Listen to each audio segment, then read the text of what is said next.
નમસ્તે મિત્રો, સ્વાસ્થ્ય સેતુના નવા એપિસોડમાં આપનું સ્વાગત છે. મારું નામ ડૉક્ટર હેમ દેસાઈ. હું ઓફથલ્મોલોજિસ્ટ છું, આંખના રોગોનો નિષ્ણાત. મારું દવાખાનું 3E આઈ ક્લિનિક એ નવરંગપુરા અને વેજલપુર એરિયા બે એરિયામાં કાર્યરત છે. આજે આપણે આંખમાં થતો સૌથી કોમન રોગ કે જે મોસ્ટ કોમન પ્રિવેન્ટેબલ બ્લાઇન્ડનેસ કહી શકાય તેવા એટલે કે મોતિયા વિશે આપણે આજે વાત કરીશું. મોતિયો એ કુદરતી એક ભાગ છે આંખનો કે જે દરેક દર્દીને હોય. પરંતુ એ દરેક જણને મોતિયાનું ઓપરેશન કરવાની જરૂર હોતી નથી. એ એક ગેરમાન્યતા છે કે દરેક જણને મોતિયા હોય એ કરવા જ પડે. મોતિયો એક કુદરતી ભાગ છે આંખનો. જેમ કે આપ જોઈ શકો છો કે આ આંખનો એક ક્રોસ સેક્શન એરિયા છે, જેમાં આ જે ભાગ છે વચ્ચેનો ભાગ એને આપણે મોતિયો કહી શકીએ. મોતિયો એ શું હોય છે? Basically it is a lens, એ જેને ગુજરાતી ભાષામાં આપણે નેત્રમણી કહીએ, કે જે આપણે જવાન હોઈએ, યંગ હોઈએ ત્યારે ટ્રાન્સપરન્ટ હોય આ રીતનો. જેમ જેમ આપણી ઉંમર વધે તે પ્રમાણે તેમાં જે કલરના ચેન્જીસ થતા જાય અને એની પારદર્શિકતા ઘટતી જાય.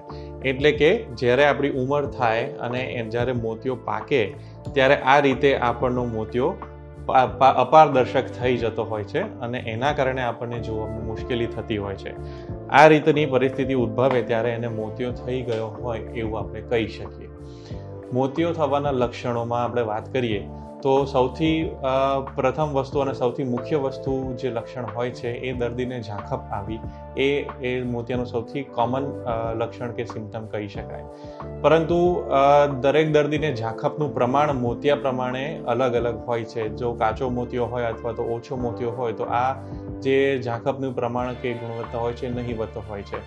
તો આપણને ખબર કેવી રીતે પડે કે મને મોતિયાની અસર થવાની શરૂઆત થઈ છે? તો સૌથી પહેલી શરૂઆતનો જે લક્ષણ કહીએ આપણે મોતિયાનું, તો એ આપણને નાઇટ ડ્રાઇવિંગ એટલે કે રાત્રિ દરમિયાન આપણે વાહન ચલાવતા હોઈએ એમાં તકલીફ થવી, રંગની જે ક્વોલિટી હોય એમાં આપણને ફરક ઓછો થવો, કોન્ટ્રાસ્ટ સેન્સિટિવિટીમાં આપણને તકલીફ થવી, આપણને જોવામાં મુશ્કેલી ના થાય, દેખાય બધું જ પણ જોવાની મજા ના લાગવી, આ બધા જ એ શરૂઆતના મોતિયાના લક્ષણો કહેવાય. શરૂઆતના મોતિયાને આપણે ટ્રીટ કરવો હોય તો ચશ્માના નંબર આપણે પહેરી શકીએ, બરાબર છે. ચશ્માના નંબર એ સાથે આપણે જ્યારે બી નજીકનું કામ કરતા હોઈએ એટલે વાંચવા લખવાનું, તો આપણે વધુ લાઇટ વાપરીને આપણે કામ કરી શકીએ. આ બધા કરવાથી જ્યારે મોતિયા એ સ્ટેજમાં હોય કે જ્યારે ઓપરેશનની જરૂર નથી હોતી તો ચશ્માના નંબર અને વધુ પ્રકાશમાં કામ કરવાથી આપણે એ કામ ચલાઉ ધોરણે આપણે આપણું એ કરી શકતા હોઈએ છીએ. મોતિયાના પ્રકાર ઘણી જાતના હોય છે. જનરલી 70થી 80% કેસમાં સીધો મોતિયો હોય કે જેમાં નોર્મલ પ્રકારે આ જે લેન્સ હોય છે એ પ્રમાણે અપારદર્શક થતો હોય છે. 10% કેસમાં છારીવાળો મોતિયો હોય છે, એટલે કે મોતિયો આમ આખો જ ક્લિયર હોય પરંતુ એની વચ્ચેના ભાગમાં અથવા પાછળના ભાગમાં એક નાનકડી છારી જેવો અપારદર્શિતા આવે. બાકીનો મોતિયો આખો ક્લિયર ટ્રાન્સપરન્ટ હોય છે, નોર્મલ મોતિયાની જેમ જ. આને છારીવાળો મોતિયો કહેવાય. આ પ્રકારનો મોતિયો એવી જાતનો મોતિયો છે કે જેમાં આપણને ઓપરેશનની જરૂરિયાત નોર્મલ કરતાં વધારે વહેલી ઓપરેશન કરવાની જરૂરિયાત રહેતી હોય છે, કારણ કે એ પ્રકારનો મોતિયો છે કે જેમાં તકલીફ વધુ થાય. બીજો મોતિયો છે એકદમ પાકી ગયેલો મોતિયો કે જેના કારણે આખો જે અપારદર્શક લેન્સ છે એની સામે જે પારદર્શક લેન્સ એની સામે આખો જ અપારદર્શક લેન્સ થઈ જાય અને જે પ્રકાશના કિરણો છે એ પડદા પર જતા અટકી જતા હોય છે, બરાબર છે. ત્રીજો પ્રકારનો મોતિયો છે કોર્ટિકલ કેટરેક્ટ, એટલે કે વચ્ચેના ભાગમાં ક્લિયર હોય પરંતુ આજુબાજુના ભાગમાં એ મોતિયાની અસર થતી હોય છે અને એના કારણે આપણને પ્રકાશમાં વધુ સારું દેખાય, પરંતુ સંધ્યાકાળ કે વહેલી સવારે પરોઢિયું હોય કે જ્યારે પ્રકાશ ઓછો હોય એવા ટાઈમમાં આપણને તકલીફ વધુ થતી હોય છે. તો આ થયા મોતિયાના પ્રકારો. હવે મોતિયાના ઓપરેશન અત્યારે લેટેસ્ટ ફેકો ઇમલ્સિફિકેશન પદ્ધતિથી કરવામાં આવે છે કે જે લગભગ 2 મિલીમીટર કે તેથી પણ ઓછા નાના કાપામાંથી આપણે આંખની અંદર જ મોતિયાને આપણે ઓગાળીને એની જગ્યાએ કૃત્રિમ લેન્સ આપણે મૂકતા હોઈએ છીએ. હવે આ જે કૃત્રિમ લેન્સ આપણે એટલે કે નેત્રમણી અથવા ઇન્ટ્રાઓક્યુલર લેન્સ જેને કહીએ છીએ, એના બે મૂળભૂત પ્રકાર હોય છે. એક તો કે મોનોફોકલ લેન્સ અને બીજો મલ્ટીફોકલ લેન્સ. મોનોફોકલ લેન્સ એ એક દૂરની જે નજર હોય છે એના ઉપર કાર્યરત હોય છે કે જેથી આપણી દૂરની નજર આપણી ક્લિયર થઈ જાય, પરંતુ મોનોફોકલ લેન્સ મૂકવાથી નજીકના આવે એટલે કે બેતારાના ચશ્મા આપણને ઓપરેશન પછી આવી શકે.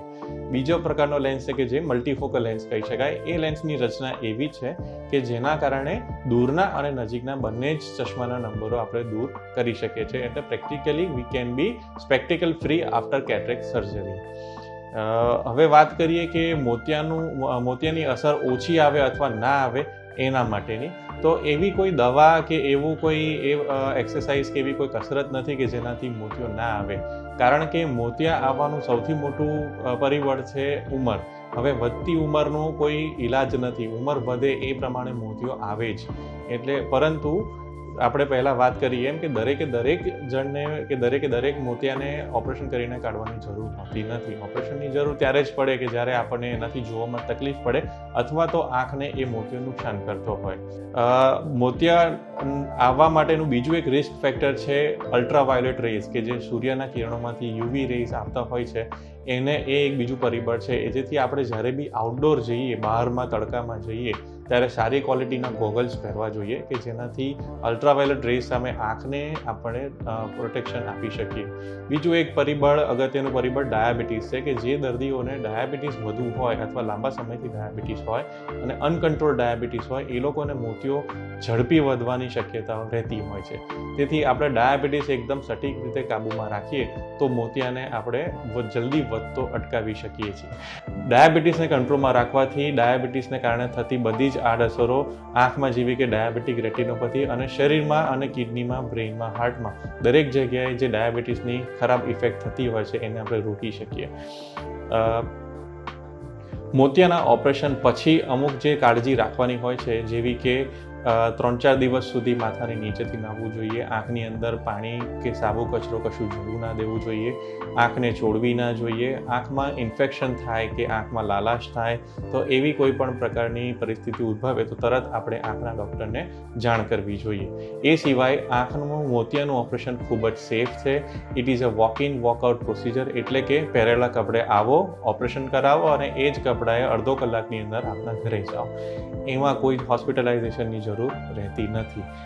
અત્યારની આધુનિક ટેકનિકથી ઓપરેશન કરવામાં કોઈ પણ પ્રકારનું ઇન્જેક્શન કે પટ્ટીની જરૂર હોતી નથી. ફક્ત આંખમાં બેરસના ટીપા નાખીને 10થી 15 મિનિટની અંદર આ એક પ્રોસિજર પતી જતી હોય છે. ઓપરેશન પછી અમુક કાળજી રાખવામાં રેગ્યુલર નિયમિત ટીપા નાખવાના અને ડૉક્ટર આપણને જે બીજી સલાહ આપે તે પ્રમાણે અનુસરવાનું હોય છે. એના સિવાય ઓપરેશન ખૂબ જ સેફ છે અને સક્સેસ રેટ ઓલમોસ્ટ 100% છે in the hands of an experienced practitioner. તો દોસ્તો, આજે આપણે વાત કરી મોતિયા વિશે. એમાં આપણે જોયું કે મોતિયાના માટે પરિબળો કયા કયા છે, મોતિયાના શું લક્ષણો છે, મોતિયો આવે તો આપણે શું તકલીફો થાય, શરૂઆતના મોતિયાને આપણે કઈ રીતે મેનેજ કરી શકીએ, ઓપરેશનમાં કઈ પ્રકારનું ઓપરેશન થતું હોય છે, ઓપરેશન પછીની શું તકેદારી હોય છે, અને મોતિયો ઓછો આવે અથવા તો મોડો આવે એના માટે આપણે શું કરી શકીએ. હું આશા કરું છું કે આપને આ વિડીયો પસંદ આવ્યો હશે અને જો ઇન્ફોર્મેટિવ લાગ્યો હોય અને તો આપ આપના સગા સંબંધીઓ અને મિત્રોના સર્કલમાં ખાસથી શેર કરશો. વધુ માહિતી જાણવા માટે આપ મારી વેબસાઇટ 3e-iclinic.com પર આપ તપાસ કરી શકો છો અથવા તો આપ મારા ક્લિનિક પર આવીને રૂબરૂ પણ આપ મળી શકો છો.